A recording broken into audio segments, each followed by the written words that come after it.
নমস্কার। পুজো শেষ, মা ফিরে গেছেন কৈলাসে। আবার এক বছরের অপেক্ষা, তাই সবাইকে শুভ বিজয়া প্রীতি এবং শুভেচ্ছা। মায়ের গমন নাকি আবার দোলাতে। তো দোলাতে গমন হলে শুনেছি যে একটু আধটু ঠোকাঠুকি ধাক্কি এসব হয়, কিন্তু আমি যে ধাক্কাটা আজকে আপনাদের দিতে চলেছি, এই ধাক্কা সামলাতে সামলাতে বোধহয় পরের পুজো এসে যাবে। আসলে আমার হাতে এসেছে কলকাতার একটা দুর্গাপুজো কমিটির ইলেকট্রিক বিলের কপি, এবং সেখানেই লুকিয়ে আছে আসল ধাক্কাটা। এই হচ্ছে সেই ইলেকট্রিক বিলের কপি, আপনাদের সামনে রাখলাম। আমি আপনাদের সুবিধার জন্য স্ক্রিনেও দিয়ে দেব। এটা মধ্য কলকাতার একটা মধ্য আকৃতির দুর্গাপুজো বলা যায়, কিন্তু সেটা বড় কথা নয়। বড় কথা হচ্ছে এই ইলেকট্রিক বিলের অ্যামাউন্টটা। দেখা যাচ্ছে যে সিএসসি এই পুজো কমিটি থেকে ডিমান্ড করছে 30,000 টাকার মতো for the electrical consumption during entire পূজার ডেজ। এই হচ্ছে সেই অ্যামাউন্ট। কিন্তু এখানে একটা টুইস্ট আছে, এবং টুইস্টটাতেই আসল চমকটা। এর পাশাপাশি সিএসসি এদের একটা ছাড় দিচ্ছে, এবং সেই ছাড়েই লুকিয়ে আছে আসল চমকটা। এই হচ্ছে সেই ছাড়ের অ্যামাউন্টটা, আপনাদের সামনে তুলে ধরলাম। অর্থাৎ সিএসসি ডিমান্ড অনুযায়ী এই পুজো কমিটিকে দিতে হতো 30,027 টাকা 95 পয়সা, কিন্তু যেহেতু সিএসসি ওকে ছাড় দিচ্ছে 24,022 টাকা 36 পয়সা, ফলে এই পুজো কমিটিটাকে শুধুমাত্র দিতে হচ্ছে 6,005 টাকা মতো, প্রায় 80% ছাড়। ভাবা যায়? একটা সমীক্ষা বলছে কলকাতা বা তার আশেপাশে দুর্গাপুজোর সংখ্যা হলো মোটামুটি 3,000-এর মতো। এবার যদি এই 24,022 টাকাটাকে 3,000 দিয়ে ইন্টু করা যায়, তাহলে যে সংখ্যাটা দাঁড়ায় সেটা হলো অ্যাপ্রক্সিমেটলি 7,20,66,000 টাকা। এবং এই সমীক্ষাতেই দেখা যাচ্ছে যদি গোটা পশ্চিমবঙ্গের কথা ধরা যায়, তাহলে গোটা পশ্চিমবঙ্গে দুর্গাপুজো হয় অ্যাপ্রক্সিমেটলি 40,000-এর মতো।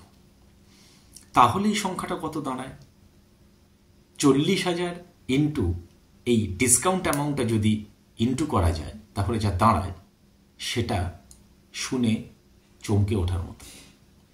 96,08,80,000 টাকা অ্যাপ্রক্সিমেটলি। এখানে দুটো কথা বলার আছে। প্রথমত, আমি কোনো পলিসির সমালোচনা করব না, কারণ আমি কোনো সরকার চালাই না, আমি কোনো পুজো কমিটির সঙ্গে যুক্ত নই, আমি সিএসসি বা বিদ্যুৎ পর্ষদে চাকরিও করি না। প্লাস আমার হিসেবটা সঠিক নাও হতে পারে, কিন্তু যেহেতু এই দেশটা বা এই রাজ্যটা আমাদেরই ট্যাক্সের টাকায় চলে, ফলে অটোমেটিক্যালি কিছু প্রশ্ন উঠে আসছে, যেগুলো আমি আপনাদের সামনে রাখছি। আই এম শিওর এই প্রশ্নগুলো আপনাদের মনেও আসবে। প্রশ্ন নম্বর 1, সিএসসি বা বিদ্যুৎ পর্ষদ তাদের এই বিপুল পরিমাণ ছাড়ের কথাটা তাদের ওয়েবসাইটে বা কোনো খবরের কাগজে বা পাবলিক প্ল্যাটফর্মে হিসেব নিকেশ করে ডিক্লেয়ার করে রেখেছে কিনা। সেকেন্ডলি, প্রশ্ন 2, যদি ডিক্লেয়ার করে থেকে থাকে, তাহলে এই ব্যাপারে কোনো গাইডলাইন দিয়েছে কিনা, যে এই যে বিপুল পরিমাণ ছাড়টা তারা দিচ্ছে, এর ক্ষতিপূরণটা তারা তুলবে কি করে। কারণ এটা একটা কমন সেন্স যে বিদ্যুৎ উৎপাদনের খরচ বা কর্মীদের মাইনে এগুলো তো আর কমে যাবে না এই ডিসকাউন্টের ফলে, বরং সেগুলো সময় অনুপাতে বাড়বে। তাহলে সেক্ষেত্রে বিদ্যুৎ পর্ষদ বা সিএসসি এরা সামলাবে কি করে? কারণ 96,08,80,000 টাকা মানে মোটামুটি 100 কোটির কাছাকাছি যদি কোনো সংস্থা লস করে, তাহলে সে তো লাটে উঠে যাওয়ার জোগাড় হবে। রাজ্য সরকার থেকে অলরেডি বিভিন্ন দুর্গাপুজো কমিটিকে 1,10,000 না কত একটা কি অনুদান তারা দিয়েই রেখেছে, সুতরাং তারা তো অলরেডি এইডেড। সেক্ষেত্রে নতুন করে আবার এর ওপর একটা ডিসকাউন্ট দেওয়াটার খুব প্রয়োজন ছিল কি? আমার ঠিক জানা নেই, যদি কারো জানা থাকে আমাকে জানাবেন। আর সবচেয়ে বড় কথা, দুর্গাপুজোর আরেকটা নাম হচ্ছে দুর্গোৎসব, আর এই উৎসবটাকে কেন্দ্র করে একটা বিরাট বড় ইনভেস্টমেন্ট বা একটা সাপ্লাই ডিমান্ডের খেলা চলতে থাকে, এবং সেই ইনভেস্টমেন্টটা অ্যাপ্রক্সিমেটলি প্রায় 80,000 কোটি টাকার কাছাকাছি। ইনফ্যাক্ট পশ্চিমবঙ্গের টোটাল জিডিপির এটা নাকি প্রায় 4 to 5%। আমরা সবাই জানি যে কোনো বড় দুর্গাপুজো বা এই ধরনের কোনো অনুষ্ঠান সাধারণত চাঁদা তুলে সম্পূর্ণ করা যায় না। এর জন্য প্রচুর টাকা ইনভেস্টমেন্ট লাগে, প্রচুর স্পন্সরশিপ লাগে।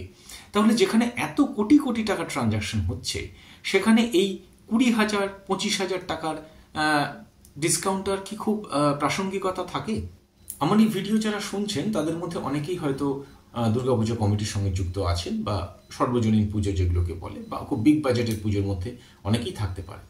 তো তারা খুব অনেস্টলি একটা কথা বলুন, যে একটা পুজোর প্রতিমা তার খরচ অন্তত 1 থেকে 1.5 লাখ টাকা পড়ে মিনিমাম, এবং প্যান্ডেলের খরচও মোটামুটি তারই কাছাকাছি। তো এত লক্ষ লক্ষ টাকা যেখানে খরচ হচ্ছে, সেখানে এই 20-25 হাজার টাকার ডিসকাউন্টটা কি পাওয়াটা খুব জরুরি হয়ে পড়ে? আমার মনে হয় এই জবাবটা ওনারাই ভালো দিতে পারবে। আমার কথা শুনে কেউ যদি এটা ভেবে থাকেন যে আমি দুর্গাপুজোর বিরোধী, তাহলে তিনি যথার্থভাবে মূর্খ। প্রথমত, আমি ভারতীয়। দ্বিতীয়ত, আমি বাঙালি। আমি পশ্চিমবঙ্গে থাকি, এবং বায়োডাটাতে যেখানে রিলিজিয়াস ফেথ কলমটা থাকে, সেখানে আমি অত্যন্ত গর্ব এবং আনন্দের সঙ্গে হিন্দু লিখে থাকি। ফলে বুঝতেই পাচ্ছেন যে দুর্গাপুজো শুধুমাত্র আমার কাছে একটা পুজো নয়, এটা আমার প্রাণের একটা উৎসব। আমার মতো প্রচুর বাঙালি সারা বছরই দুর্গাপুজোর জন্য অপেক্ষা করে থাকেন, এবং এটা স্বীকার করতে কোনো অসুবিধা নেই যে প্রাচীনকাল থেকে আজ পর্যন্ত বাংলার অর্থনীতি মূলত এই দুর্গাপুজোকে কেন্দ্র করেই আবর্তিত হতে থাকে। কিন্তু লাস্টলি যে প্রশ্নটা পড়ে থাকলো, সেটা হচ্ছে এই এত হাজার হাজার কোটি টাকার যে ঘাটতি, সেটা মিটবে কি করে? এবং এর লাস্ট অপশনটা যদি হয় জনগণ, তাহলে তো কোনো কথাই নেই। সারা বছর ধরে এই বিপুল পরিমাণ ইলেকট্রিক বিলের যে আর্থিক চাপ, এটা আমাদের সহ্য করে যেতে হবে। এবং এটা হয়তো অনেকেই জানেন যে পশ্চিমবঙ্গ হচ্ছে ভারতের ইস্টার্ন জোনের সেই রাজ্য, যে রাজ্যের অধিবাসীদের ইউনিট প্রতি সবচেয়ে বেশি টাকা মেটাতে হয় এই বিদ্যুৎ ব্যবহারের ক্ষেত্রে। আর লাস্টলি বলি, আমার এই রাখা প্রশ্নের উত্তরগুলো যদি কারোর কাছে জানা থাকে, তাহলে অবশ্যই কমেন্ট বক্সে জানান। তাহলে আমার এবং আমার মতো কোটি কোটি পশ্চিমবঙ্গবাসী ভীষণভাবে উপকৃত হবে, কারণ আলটিমেটলি টাকাটা আমাদেরই।